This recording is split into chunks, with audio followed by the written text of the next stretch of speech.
Hello my dear friends, you're in the Military Summary channel. In this short video we're going to discuss the most important events that took place during the previous night of the local time. And the most important update is that Ukraine will not receive new aid from the United States until mid-December, perhaps even until next year.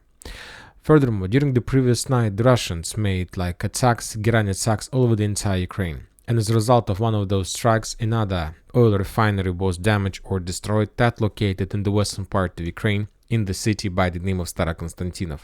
So the Russians continue destroying the Ukrainian facilities, trying to create and to make a blackout of Ukraine during the winter period of time.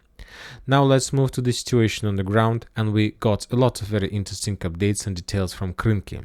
The Russians started dropping with FPV drones the agitation lists suggesting the Ukrainian soldiers on this bank of the river to surrender. I'm not sure whether the Ukrainians are planning or will surrender, but anyway, this is a very interesting step.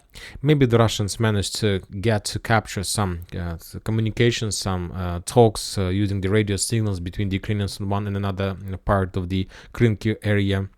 Or maybe the Russians are giving the Ukrainians the last chance before the Russians will attack this territory with the stormtroopers and something like this. The Ukrainians from their side published the video how they managed to discover another Russian base in Krynky, and as a result of FPV drone strike they managed probably to damage this territory. Now we are moving to Zaporizhzhia direction. The Ukrainians continue redeploying and concentrating their forces in the vicinity of Robotyne. For now we see that the Russians lost a small control over this village, and now the Ukrainians do have possibility to send significant number of armored vehicles, tanks.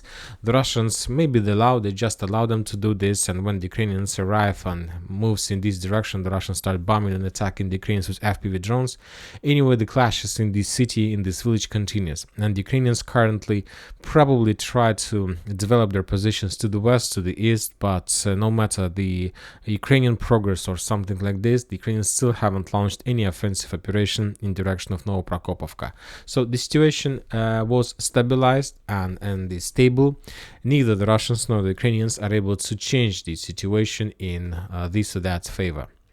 Now we are moving to the south Donetsk direction. And today, the morning began with another FAB 500 bombardments of eastern part of Novomikhailivka. Probably we're gonna get more updates from this territory during the next 24 hours. Interesting updates are coming from Marinka, another episode of clashes in the western part of this village. Let's take a look at this video.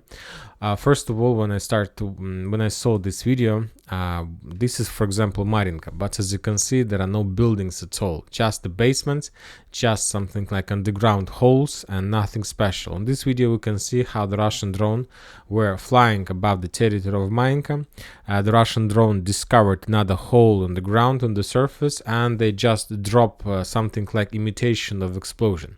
And the purpose of that attack was to clear and to find out whether there are Ukrainian forces inside of this basement or not. And after the Russians dropped the grenade or some smoke weapon, I don't know, they managed to realize, to understand that there are no Ukrainians, and after that this territory was captured by the Russian troopers who were running under very heavy Ukrainian artillery fire. So the Russians captured this territory, and this is the entire process of the storming operation in this area.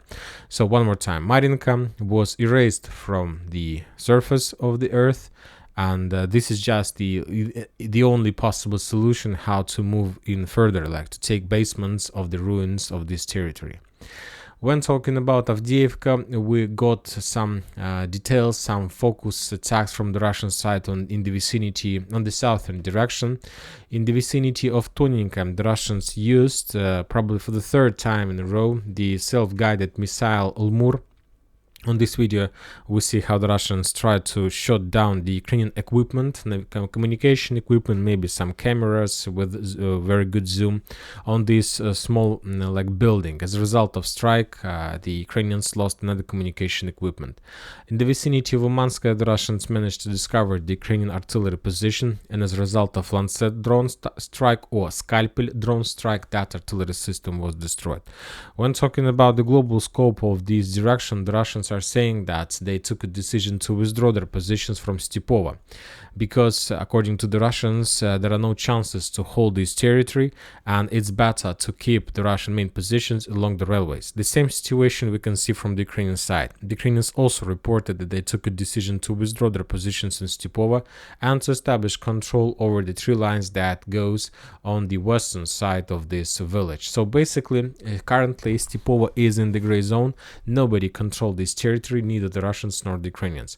From the other side, the Russian sources are saying that during the previous days, the Russians were mainly focused in developing of their offensive operation along the railways to the north in direction of Ocheretina, and also the Russians are saying, reported about some progress of Russian forces along the tree lines on the south of Novokalinova and Keramik.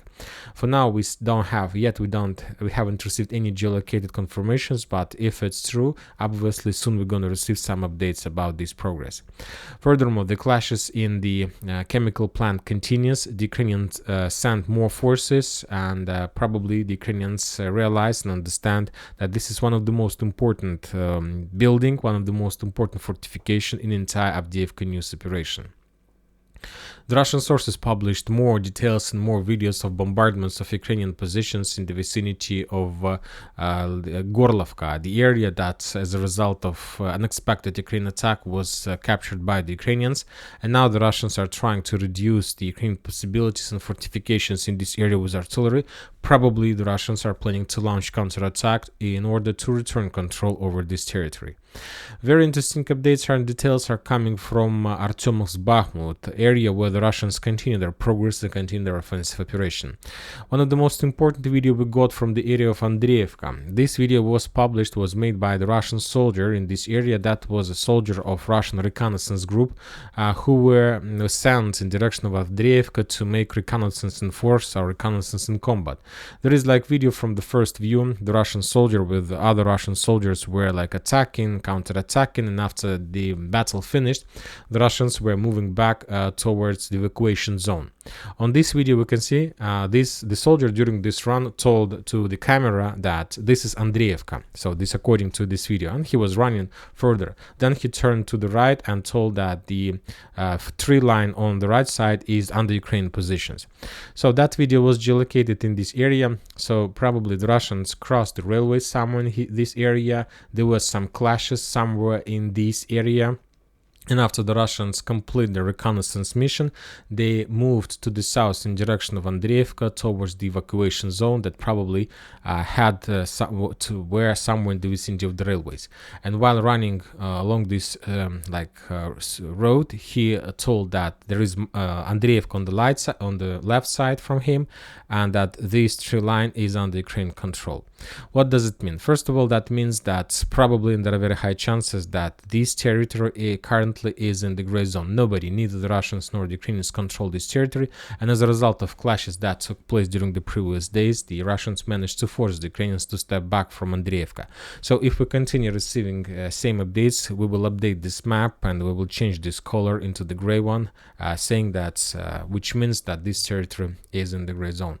Also, interesting updates are coming from the northern direction in the area between Bogdanovka and Khromova. The Russians reported that during the previous night they managed to launch another offensive operation, and as a result of attack, the Russians managed to enter this tree line along the railways. So currently, this is not even the area of the gray zone. The Russians are saying that they managed to establish control to repel the Ukrainians' counterattacks, and currently the Russians are trying to complete the clearing operation of this territory. So this area from now on is under Russian control. Furthermore, according to the Russian sources, the Russians launched attack in direction of Bogdanovka and also managed to enter the eastern edge of this village, and so there are very high chances that this is also the exact situation in the vicinity of Bogdanovka and the railways, and the Russians continue advancing, trying to force the Ukrainians to step back from this territory. Furthermore, the Ukrainian sources reported that they took a decision to withdraw their positions from Khromova completely. Obviously, we see that there is some gap and lack of manpower, so that's why the Ukrainians took a decision to optimize the number and the quality and the quantity of forces on this and that front lines, and they took a decision to optimize the number of forces, and currently they're about to concentrate the rest of the forces they have on this line, trying to slow down and to stop the Russian progress in the area between Bogdanovka, Khromova and Canal. So this this is the situation on the northern flank of Avdiivka. Furthermore, the Russian sources reported that as a result of clashes, so this is like the first report, as a result of clashes, the Russians managed to establish 100% control over the village by the name of Sporno. If you remember, yesterday we discussed the Russian offensive operation, and today we got the first confirmation that this territory was captured by the Russians. And probably these are all updates for the previous night, and that's it for today. The Military Summary channel reminds we condemn any violence in the world. Thank you for watching. Subscribe to my channel, put your likes, join my Patreon, and have a good day. Bye bye.